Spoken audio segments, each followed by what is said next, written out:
My name is Alice Hawthorne. I'm 45 now, a wife and a mother, and the co-director of a foundation that has changed thousands of lives. But this isn't a story about the woman I am today. It's about the girl I was at 24, a quiet, overlooked shadow living in the gilded cage of my aunt's magnificent home. I never imagined, back then, that the very work my family called my dour little hobby would lead to the greatest love of my life and completely upend the glittering world my cousin so desperately tried to conquer. I had no idea that the sweetest victory isn't about proving others wrong, but about finally proving to yourself that you were right all along. It was a lesson learned, not in a ballroom, but in the cold, cobbled streets of the city's forgotten corners. Before I tell you how a forgotten soup kitchen became more powerful than the city's most exclusive social event, I'd love to know where you're watching from today. Let me know in the comments below. And if you've ever felt underestimated, or had your passion dismissed by the people who were supposed to support you, please hit that like button so I know I'm not alone. For all the new viewers out there, make sure you subscribe to join our community of storytellers who understand that sometimes the quietest voices have the most important things to say. My world, as a young woman, was one of stark, unspoken contrasts. It was a world divided by a single, imposing mahogany door. On one side was the Belcourt residence, my Aunt Beatrice's townhouse, a symphony of polished marble, hushed velvet, and the perpetual scent of hothouse lilies. It was a place where conversations were curated, emotions were elegantly suppressed, and value was measured in the brilliance of one's diamonds and the wit of one's repartee. On the other side of that door was the city itself, a sprawling, breathing entity of coal smoke, commerce, and desperation. For me, that other side was where life truly happened. I had come to live with my Aunt Beatrice and her daughter, my cousin Rowena, after a fever had stolen both my parents when I was 10. My own home had been a place of comfortable, scholarly warmth, filled with books and laughter. The Belcourt residence was an education in ice. My aunt was not a cruel woman, not in the overt storybook sense. Her cruelty was a quieter, more insidious thing, a constant, gentle erosion of my worth. I was a duty, a plain, solemn reminder of her less fortunate sister, and she treated me with the cool, distant benevolence one might afford a rescued stray.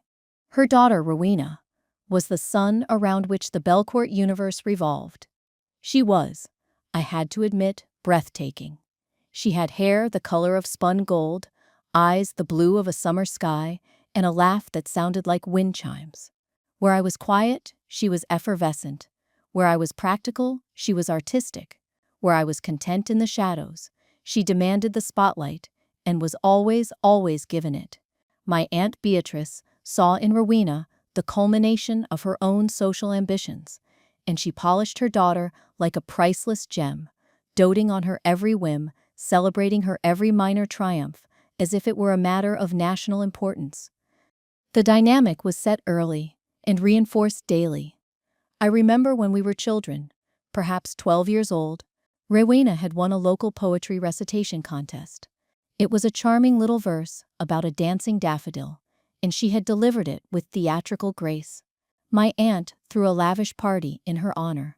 A pony, a magnificent white creature with a ribbon braided into its mane, was presented to her on the lawn. That same week, I had found a fledgling sparrow with a broken wing in the garden. For days, I had painstakingly nursed it in a small box in my room, feeding it mashed berries from the tip of my finger. The day the pony arrived, my sparrow, whom I'd named Pip, finally managed to flutter from my hand to the top of my wardrobe. I was bursting with a quiet, fierce pride. I ran to show my aunt, my heart thumping. She glanced into my room, her nose wrinkling faintly. "Alice, dear," she said, her voice smooth but edged with steel. "We do not bring filth into the house. Get rid of that creature at once, and do hurry. You'll miss Rowena's toast." The door clicked shut, leaving me alone with my small, miraculous victory that felt, in an instant, like something shameful. This pattern became the blueprint for our lives. When we were 17, preparing for our debut into society.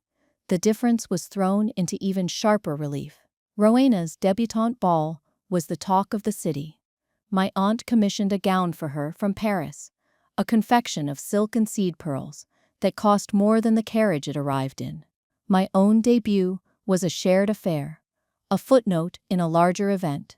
My dress was lovely, but simple. The small allowance our grandfather's will had provided for the occasion was, to my aunt, insultingly modest. Rowena spent hers on a diamond necklace. I took mine, every last shilling, and bought a winter's supply of wool blankets and coal for the St. Giles orphanage, a place I had started quietly visiting. When my aunt discovered this, her fury was cold and absolute. It wasn't the money she cared about. It was the statement it made. "You are a Belcourt now." "In all but name," she hissed, her voice dangerously low as she stood in the doorway of my room. "Your duty is to reflect well upon this family. What do you think society will say when they hear you squandered your debut on street urchins? It is an embarrassment. It is dour. It is precisely the kind of sentimental nonsense that held your mother back." Dour? That was her favorite word for me and my pursuits. My work was dour. My interests were dour. My personality, my very soul, she implied, was dour. And so I learned to live a double life. In her house, I was the quiet, compliant niece, a ghost at the edge of lavish dinner parties, a silent companion on shopping trips for Rowena's endless wardrobe. But my real life began when I slipped out the back gate and made my way to the Warrens. The Warrens was the city's industrial heart, a labyrinth of soot-stained tenements and clattering factories, where the poor and the forgotten were packed together. With the remainder of my small inheritance from my parents, I had secured the lease on a derelict storefront. It wasn't much, just 2 rooms and a cellar, but to me, it was everything. It was the Hawthorne shelter. By day, it was a soup kitchen, serving a hot meal to anyone who came to the door. By night, a handful of cots provided a safe, warm place for a few women and children. It was grueling work. I scrubbed floors, haggled with merchants for bruised vegetables, mended clothes, and listened. More than anything, I listened. I listened to the stories of mill workers with crushed hands, of young mothers with too many mouths to feed, of old soldiers forgotten by the country they'd served. Their lives were etched with a reality that made Rowena's salons feel like a fever dream. Here, there was no artifice, there was only need, and the small, stubborn flame of human dignity I tried my best to nurture. I found more beauty in the weary smile of a woman tasting a warm bowl of stew than I ever did in the finest painting in my aunt's collection. The people I served became my true family. There was Mary, a young widow whose husband had died in a factory accident, trying to raise 2 small boys on a pittance from laundry work. Her hands were raw and red, but her eyes were full of a fierce, protective love. There was old Corporal Jones, who had lost a leg in a foreign war and now sold matches on a street corner, his back ramrod straight with a pride that poverty could not break. They didn't see me as dour. They saw me as a lifeline. Their quiet gratitude was the only validation I ever needed. Then, into the meticulously crafted world of society, a new and brilliant star appeared. Lord Clement Taylor, the new Earl of Ashworth. He was not the usual sort of aristocrat. He was young, impossibly handsome, and recently returned from a tour of the continent. But it was his mind, not his title, that had the city buzzing. Before inheriting his earldom, he had written and published a series of widely read pamphlets on social reform, advocating for the moral duty of the wealthy to address the root causes of poverty, not just its symptoms. He was, in short, the most eligible, most admired, and most intellectually formidable bachelor in a generation. For my Aunt Beatrice, he was the ultimate prize for Rowena. "He is a man of substance, Rowena," she would say, her eyes gleaming. "He will appreciate a woman of beauty and compassion. This is your moment." Rowena, ever the performer, rose to the occasion. Her strategy was brilliant in its simplicity. She would not chase him with flirtatious glances or empty flattery. She would capture his mind. And so, the Belcourt salons were born. They were to be glittering weekly gatherings of the city's brightest minds, poets, artists, academics, and politicians, to discuss matters of cultural and social importance. And at the center of it all, Rowena would shine, a goddess of art and intellect, quoting poetry and, of course, espousing the very philanthropic ideals Lord Ashworth himself championed. I was, naturally, expected to attend the first one. My aunt insisted, framing it as an educational opportunity for my narrow worldview. "You must come, Alice," she said, tapping my cheek with a condescending finger. "It will do you good to be exposed to a little beauty, and do try to wear something that doesn't look like a shroud." The salon was exactly as overwrought as I'd imagined. The drawing room was packed with the city's elite, the air thick with perfume and self-congratulation. Rowena was in her element, a vision in sapphire silk, moving through the crowd with practiced grace. Lord Ashworth was there, of course. He was taller than I'd expected, with thoughtful, dark eyes that seemed to take in everything at once. He was polite and engaging, but I noticed a watchfulness about him, a stillness at his core that seemed at odds with the frantic social energy surrounding him. I found a quiet corner near the ferns, hoping to become invisible. From there, I watched Rowena corner him near the fireplace. I could hear snippets of her conversation, her voice bright and animated. She was quoting from his latest pamphlet, something about the cyclical nature of poverty.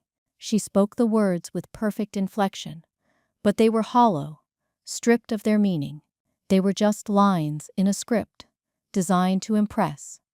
"It is our moral imperative," she declared, placing a delicate hand on her chest, "to lift those less fortunate, to show them the path to a better life through enlightenment and culture." He listened patiently, his expression unreadable. At that moment, his gaze drifted over her shoulder and for a brief, startling second, met mine. I felt my cheeks flush and quickly looked away. A moment later, I felt a presence beside me. It was Rowena, towing the Earl like a prize stallion. "Lord Ashworth," she trilled, her smile a little too bright, "I must introduce you to my dear cousin, Alice Hawthorne." He inclined his head politely. "Miss Hawthorne, a pleasure." "Alice is our little saint of the slums," Rowena continued, her tone dripping with a sweet, patronizing pity that made my skin crawl. "She has a penchant for the dour realities of the world. We try to give her a little light and beauty here, don't we, darling?" She patted my arm, a gesture that was meant to look affectionate, but felt like a brand. I murmured, a polite, meaningless response, my throat tight with humiliation. I could feel the eyes of those around us, their polite smiles masking a condescending curiosity. I was the drab little sparrow in a cage of peacocks. Lord Ashworth looked from Rowena's radiant, smiling face to my plain, blush-colored one. He didn't smile or offer a platitude. His dark eyes simply held mine for a long moment, and in them I saw not pity, but a flicker of something else, something I couldn't name. It might have been curiosity, it might have been appraisal. Whatever it was the first time all night I felt like a person, and not just a prop in Rowena's carefully staged play. And for some reason, that single silent glance was more unsettling than all of my cousin's saccharine insults combined.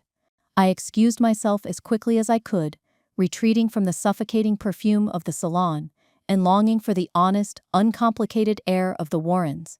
The contrast had never felt so stark or so painful. I felt a familiar wave of resignation wash over me. This was my place in the world, the quiet, dour cousin, and this glittering, false world belonged entirely to Rowena. The weeks that followed settled into a predictable, agonizing rhythm. Rowena's salons grew more frequent, more exclusive. Each one was a meticulously crafted performance, with my cousin as the star and Lord Ashworth as the intended audience. She read Keats, she debated the merits of Italian sculpture, She hosted string quartets, and always she wove in the theme of philanthropy, speaking with learned passion about the plight of the poor, all while waiters in white gloves served champagne chilled to the perfect temperature. My Aunt Beatrice was ecstatic, convinced that an engagement was imminent. At home, the dismissals of my own work became more pointed, tinged now with a new layer of competitive disdain. "Honestly, Alice," Rowena said one afternoon, wrinkling her nose as I came in from the Warrens, the scent of coal smoke clinging to my cloak, "I do not know how you bear it. The grime, the hopelessness. It's so unaesthetic. Lord Ashworth believes true charity is about uplifting the spirit, not just filling the belly."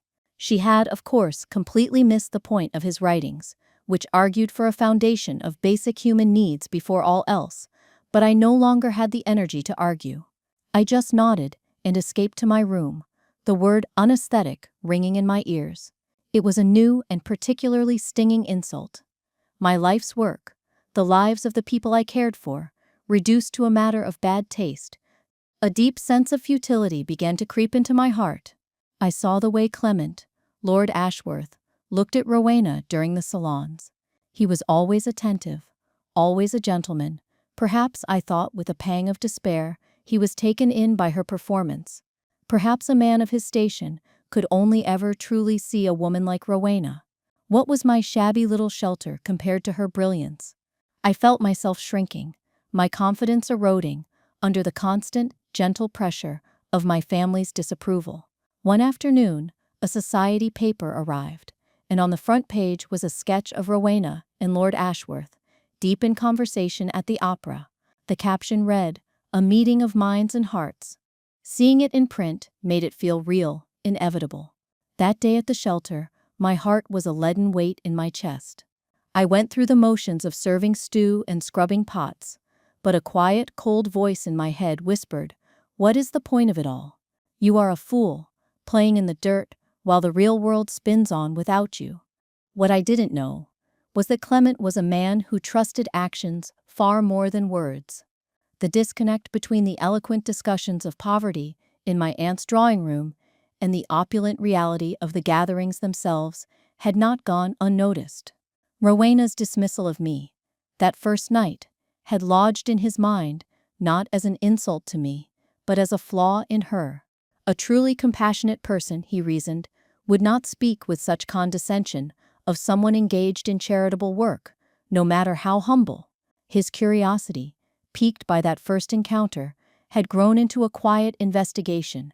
He did not want to see the city's officially sanctioned aesthetic charities, the ones run by committees of society ladies. He wanted to see the truth. He began to walk the less fashionable districts, speaking not to officials, but to merchants, to dock workers, to the people themselves. He asked simple questions.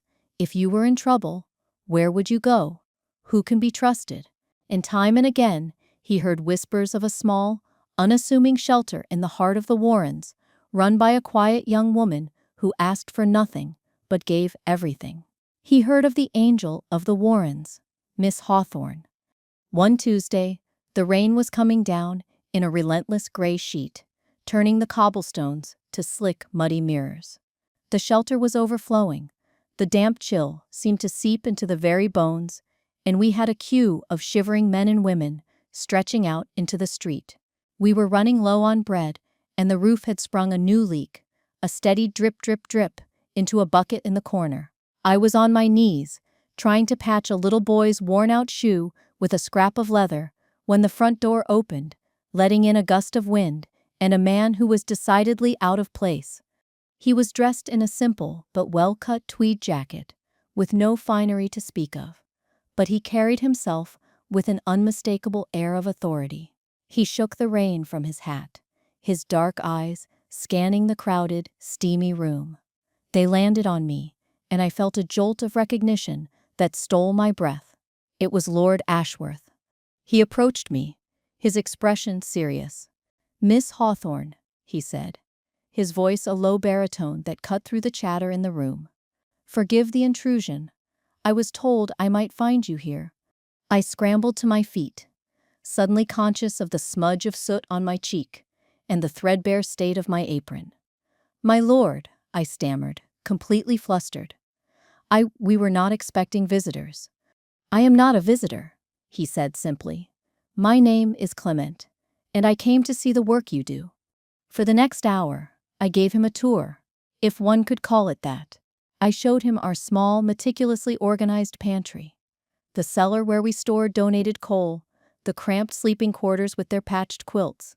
I explained our budget, the constant struggle for supplies, the small triumphs, and the daily heartbreaks. I spoke not of theories or philosophies, but of people. I told him about Mary and her boys, about Corporal Jones, about the constant desperate need for medicine, for sturdy shoes, for a single night of safe, uninterrupted sleep. I forgot he was an earl. I was simply talking to a man who seemed to genuinely want to understand. He listened to it all without interruption, his gaze missing nothing. When I was finished, we stood near the leaking roof, the rhythmic drip into the bucket, the only sound between us. "In my world, Miss Hawthorne," he said finally, his voice full of a strange, weary gravity, "people talk a great deal about changing the world. It has become a kind of parlor game. They use the words from my pamphlets as if they are fashionable accessories. You are actually doing it." He looked at me then, and the respect in his eyes was so clear, so profound, it felt like the sun breaking through the clouds. It was a validation so powerful, it almost brought me to my knees.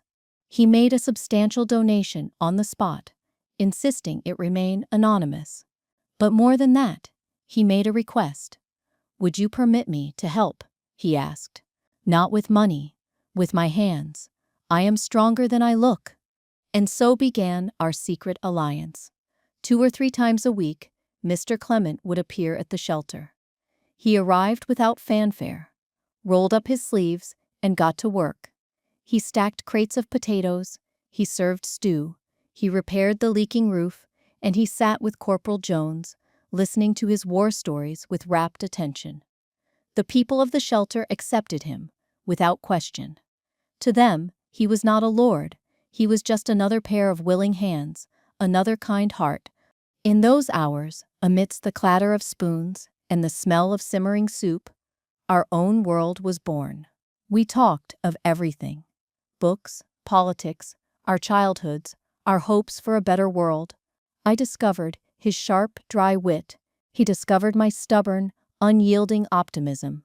I saw the man beneath the title, a man burdened by duty, but driven by a deep, unshakable integrity. He saw, he told me later, the woman he had been writing about all along, the living embodiment of his ideals.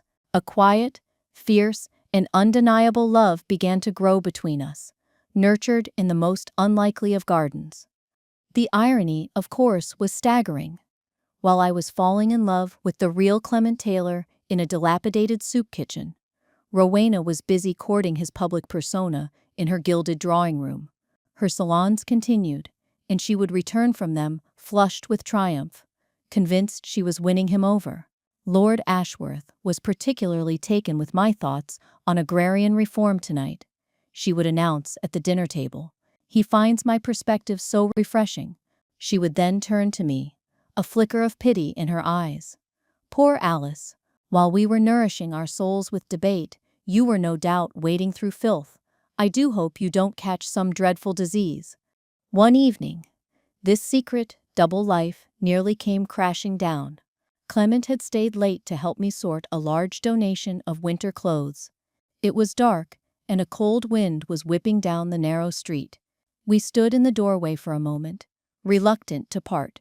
He was telling me about a new idea he had for a free medical clinic, his face animated with passion. Suddenly, the clopping of horses and the rumble of wheels echoed on the cobblestones. A familiar, lacquered black carriage, my aunt's carriage, was approaching, returning from the opera. Clement instinctively pulled me back into the shadows of the doorway. The carriage slowed as it passed. Through the window, I could see Rowena, draped in ermine, and my aunt, her face a mask of disapproval. They couldn't see Clement, but they saw me, standing in the lighted entrance of the shelter. I heard my aunt's voice, sharp and clear in the cold night air. "Honestly," she said to Rowena, loud enough for me to hear. "Look at her, standing there like a common shop girl. That girl will be the ruin of our name." The carriage rolled on, leaving a trail of silence in its wake. I felt a hot flush of shame, the old, familiar sting of her words. I stood frozen, my fists clenched at my sides. Then I felt a gentle pressure on my arm. Clement had stepped forward, his face set like granite. He had heard every word. He looked from the departing carriage back to my face, and I saw the last vestiges of his patience with their world crumble away. He saw the pain I tried so desperately to hide, and in his eyes, a cold, hard resolve was forged. He said nothing, but I knew, in that moment, that the parlor game was over. The Starlight Charity Ball was to be Rowena's masterpiece, the culmination of all her efforts. It was, she declared, the most ambitious and important social event of the season. The purpose, plastered across every invitation and society column, was to raise a grand sum for the city's less fortunate. The tickets were priced at a level only the wealthiest could afford, and the guest of honor, the crowning jewel of her triumph, was to be Lord Clement Taylor, Earl of Ashworth. My Aunt Beatrice was beside herself with glee, certain this was the night he would finally propose. The entire house was in a state of frenzied preparation for weeks. Dressmakers and florists and caterers came and went in a constant, dizzying parade. The evening of the ball, Rowena swept into my room. She was already dressed, a radiant vision in a gown of shimmering silver that seemed woven from moonlight itself. In her hands, she held a dress. It was a simple gown of deep blue velvet, one of her cast-offs from a previous season. It was beautiful, but plain, an afterthought. "You must come, darling," she said, her voice dripping with manufactured sweetness as she laid the dress on my bed. "After all, it's for your little people. A portion of the proceeds will go to supporting, well, endeavors like yours." She waved a dismissive hand, as if the specifics were too tedious to name. "And we can't have the guest of honor's future cousin looking like a scullery maid. Do try not to look so bleak." It was an act of charity, so performative, so condescending, it felt more like a slap in the face than a kindness. But I agreed to go. Clement had sent me a note that morning. It contained only 3 words: "Trust me. Tonight." The ballroom of the Grand Majestic Hotel was a breathtaking spectacle, a sea of glittering jewels, rustling silk, and forced laughter. A full orchestra played from a balcony, their music almost drowned out by the din of 100 self-important conversations. I felt small and invisible in my simple blue dress, a single dark forget-me-not in a vast, dazzling bouquet of orchids and roses. Rowena was holding court near the grand staircase, glowing with triumph. She accepted compliments, her laughter tinkling like carefully tuned bells, her eyes constantly scanning the room for Clement. He arrived late, drawing every eye in the room. He looked impossibly handsome in his formal evening wear, but his face was grim, his polite smiles not quite reaching his eyes. He greeted my aunt and Rowena with perfect courtesy, allowing Rowena to loop her arm through his and lead him through the crowd. I watched them from afar, a familiar ache in my chest. For a moment, my resolve wavered. What if I misunderstood? I thought. What if this is all some terrible mistake? After an hour of mingling, the orchestra fell silent. Rowena, standing on a small dais with Clement by her side, tapped a crystal glass for attention. A hush fell over the room. She began her speech, her voice resonating with practiced sincerity. She spoke of compassion, of duty, of the heavy burden of privilege. She painted a vague, romantic picture of the city's poor, speaking of them as a sad, faceless mass that needed to be saved by the generosity of their betters. "Tonight," she concluded, her voice trembling with emotion, "we have raised a truly staggering sum to bring a little light into their dark world. It is our sacred obligation. She announced the pledge total to thunderous applause, conveniently omitting the fact that the cost of the champagne and decorations alone could have fed the entire Warrens for a month. Then, her eyes found me in the crowd. A cruel, triumphant little smile played on her lips. She thought he was hers. She thought this was her moment to cement her victory, to display me as her final, charitable accessory. "And I am so proud," she called out, her voice ringing with false magnanimity, "that I even managed to persuade my dear quiet cousin Alice to join us tonight. She spends her days in the thick of it, you see. A true saint, though perhaps a bit overwhelmed by all this glamour." She gestured toward me. "We do this for you, cousin, to support your noble if dreary little efforts." A wave of condescending, polite applause rippled through the room. Every eye was on me. I felt my face burn with a humiliation so intense it was dizzying. I wanted the marble floor to swallow me whole. This was it. This was the final, public degradation. But then, the unthinkable happened. Clement gently detached his arm from Rowena's. He did not smile at her. He did not thank her for her speech. He stepped off the dais and began to walk. He walked past the shocked and gaping faces of the city's elite. He walked past my Aunt Beatrice, whose smile was frozen in a rictus of confusion. He walked directly toward me, his eyes locked on mine, a silent promise passing between us. He reached my side, and in a gesture that silenced the entire vast ballroom, he took my hand, he raised it to his lips, and kissed it gently. Then he turned, still holding my hand, to face the crowd. His voice, when he spoke, was not loud, but it carried the clear, sharp authority of absolute conviction, cutting through the stunned silence. "Lady Beatrice, Miss Belcourt," he began, his gaze sweeping over their horrified faces. "You misunderstand. I am not here tonight as a guest of your salon. I am here as Miss Hawthorne's escort." A collective gasp rippled through the room. Rowena's face had gone chalk white. Clement continued, his voice growing stronger, more passionate. "For the past 3 months, I have had the profound and humbling honor of volunteering alongside Miss Hawthorne at her shelter in the Warrens. I have not been listening to theories about poverty. I have been witnessing the reality of it, and I have not seen theoretical charity. I have seen real, back-breaking, life-saving work." He turned his fiery gaze to the wider audience. "You speak of bringing light into the darkness. Miss Hawthorne is the light in that darkness. I have seen her give her own coat to a shivering child. I have seen her sit for hours with a dying man, so he would not be alone. I have seen her create a place of safety and dignity with nothing but her own courage and a pittance of an inheritance your world deemed insignificant." He took a step forward, pulling me gently with him. "You want to talk about charity? Let's talk about what the Hawthorne shelter truly needs. It does not need another string quartet. It needs medicine. It needs fresh milk for the children. It needs a new roof that does not leak on the cots where exhausted women try to sleep. It needs recognition for the vital work it does, work that is far more important than any party." He reached into his jacket and produced a checkbook. "You have raised a staggering sum tonight. I will personally match that sum, every penny." He paused, letting the words sink in. "But my donation will not go to some vague, nameless fund.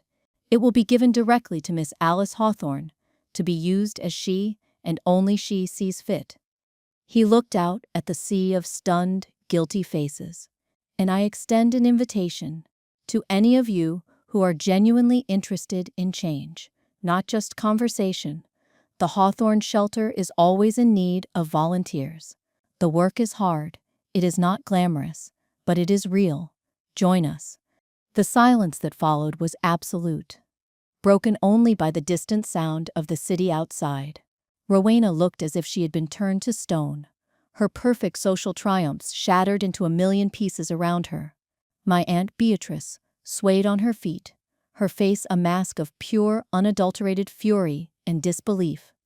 Then a few people at the back, a quiet industrialist, and his wife, known for their genuine philanthropy, began to applaud. Others joined in, hesitantly at first, then with more conviction. The spell was broken. The facade of the Starlight Charity Ball had been publicly and irrevocably dismantled. Clement squeezed my hand. "Shall we go?" he murmured, his voice for my ears only. Numb with shock, but filled with a soaring, unbelievable sense of vindication, I could only nod. He placed my hand on his arm, and with our heads held high, he led me from the ballroom, away from the wreckage of Rowena's ambition, and into the beginning of our new life. We left behind a room full of whispers, a scandal that would be the talk of the city for months, and a woman who had built her world on a foundation of beautiful lies, only to see it washed away by a single, unadorned truth. The carriage ride back to the Belcourt residence was a blur of silent awe. The city lights slid past the windows, but I saw none of them. I was aware only of Clement sitting beside me, the solid warmth of his presence, a silent anchor in the swirling storm of my emotions. The entire evening felt like a dream, a wild, impossible fantasy I was terrified of waking from. I had spent so many years making myself small, accepting my place in the shadows, that the feeling of being seen, of being so fiercely and publicly championed, was overwhelming. Clement reached over and gently took my hand, his fingers lacing through mine. "Are you all right, Alice?" he asked, his voice soft. I finally turned to look at him. Truly look at him. "I don't know what I am," I confessed, my voice barely a whisper. "I feel as if the world has tilted on its axis." "It has," he said, his expression serious, but his eyes full of a deep, unwavering tenderness. "The world is finally righting itself. What happened tonight? It was not for my benefit, or to cause a scandal. It was to give honor where it has long been due, to you." He raised my hand again, but this time he turned it over, his thumb brushing against the small calluses on my palm, calluses I'd always tried to hide. "I read about women like you in history books, women of quiet strength and profound conviction. I never thought I would be lucky enough to meet one." His sincerity was so absolute, it broke through my shock and pierced me to the core. "But why?"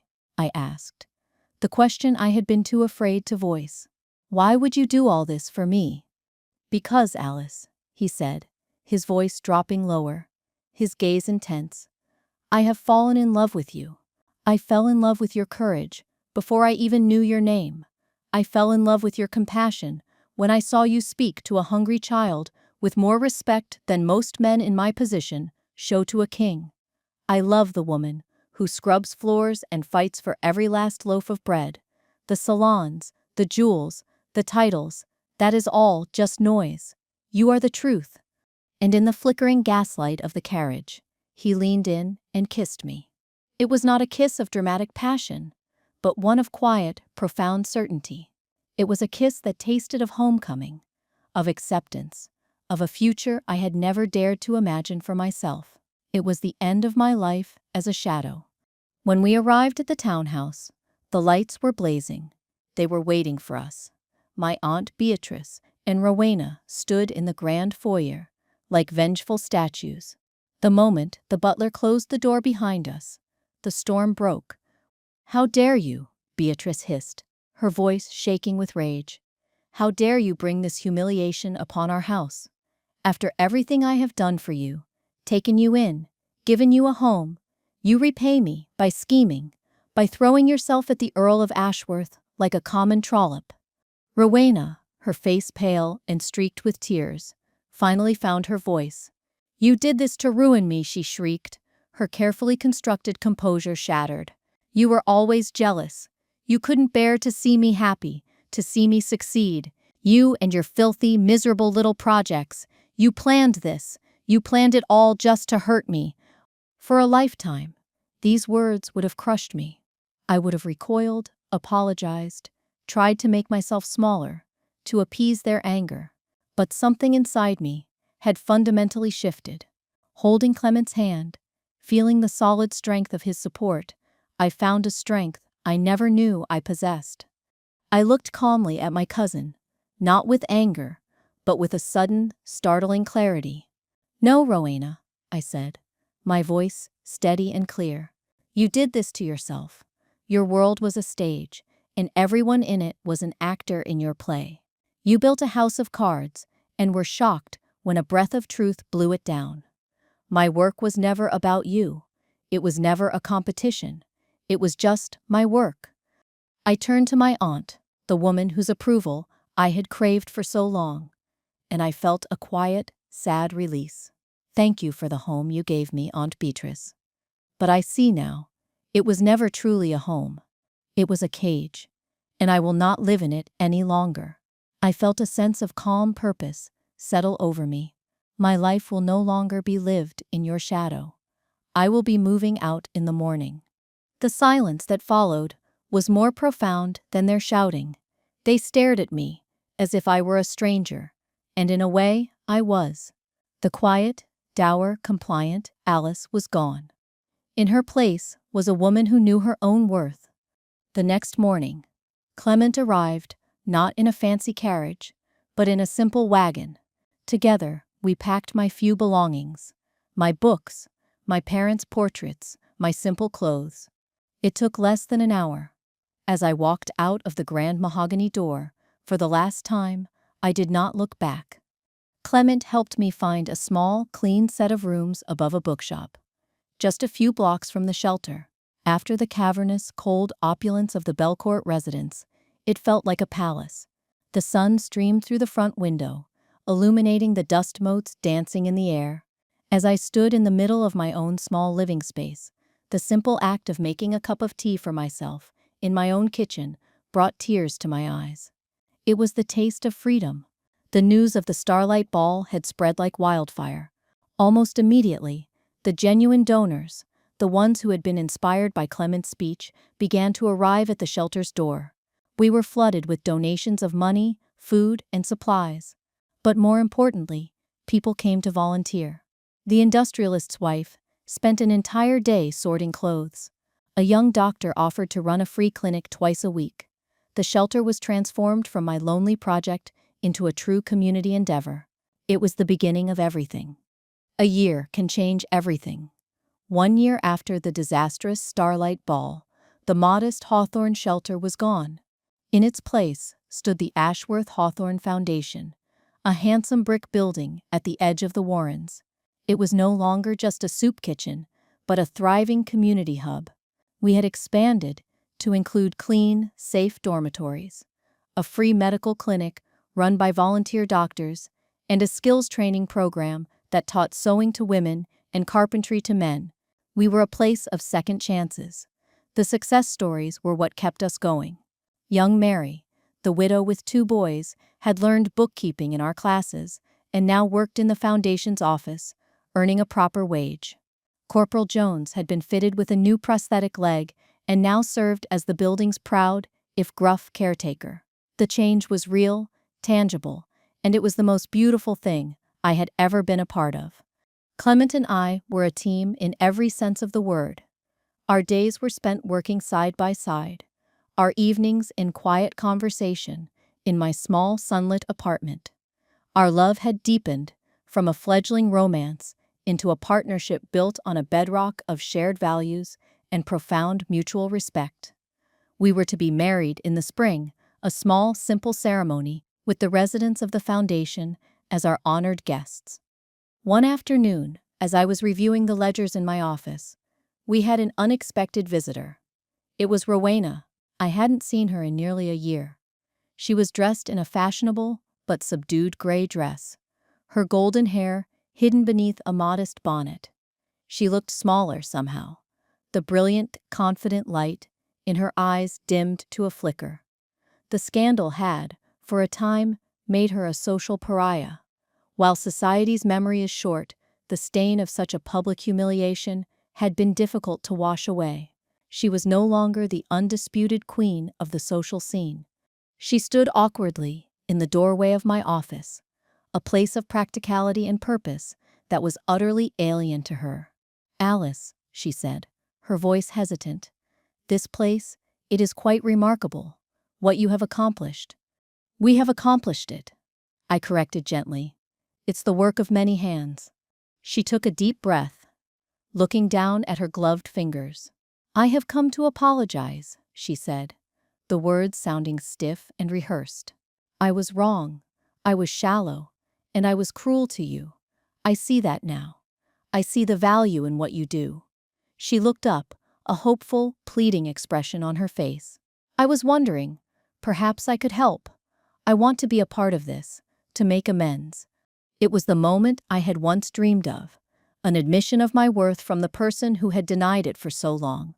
But hearing it now, it felt hollow. I looked at her, searching for a glimmer of genuine remorse, of true understanding, but all I saw was a desperate desire to be reassociated with success, to find a new stage on which to perform. This was my final test, the test of the boundary I had fought so hard to build. I smiled, a genuine but firm smile. Thank you, Rowena. We welcome all volunteers. The kitchens are always in need of an extra pair of hands. You can start by scrubbing the stew pots. Clement did, on his first day. The offer was real. It was an invitation to do the actual work, to connect with the reality of the foundation, not its reputation. I watched her face. A flicker of distaste, of shock, crossed her features before she could hide it. Her eyes darted around my simple office, then towards the sounds of the bustling kitchen, scrubbing pots, wading through the filth. The work was still, to her, unaesthetic. Oh, she said, her voice suddenly cool. I see. Well, perhaps another time. I am quite busy at the moment. She turned, and without another word, walked away. As I watched her go, I felt not triumph, not anger, but a wave of distant, quiet pity. She was still trapped in her gilded cage, unable to understand that true value has nothing to do with appearances. In that moment, I knew I was truly free. I no longer needed her apology, her approval, or her understanding.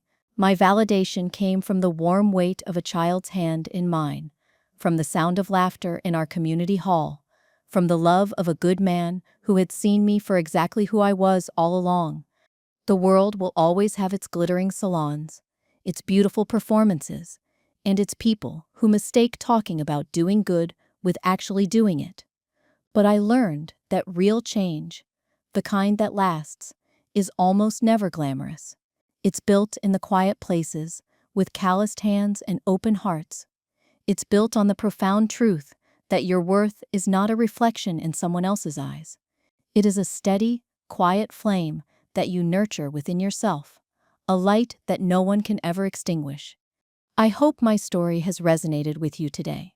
Sometimes, the people who underestimate us the most are the ones who inadvertently push us toward our true purpose. Have you ever had an experience like that, where being dismissed actually fueled your success? I would be honored if you would share your story in the comments below. Let's create a space where we can all celebrate the strength that comes from being true to ourselves. And of course, if you found value in my story, don't forget to like this video and subscribe for more stories about overcoming life's greatest challenges. Share this with anyone you think might need to hear that their quiet, dour work might just be the most important work in the world.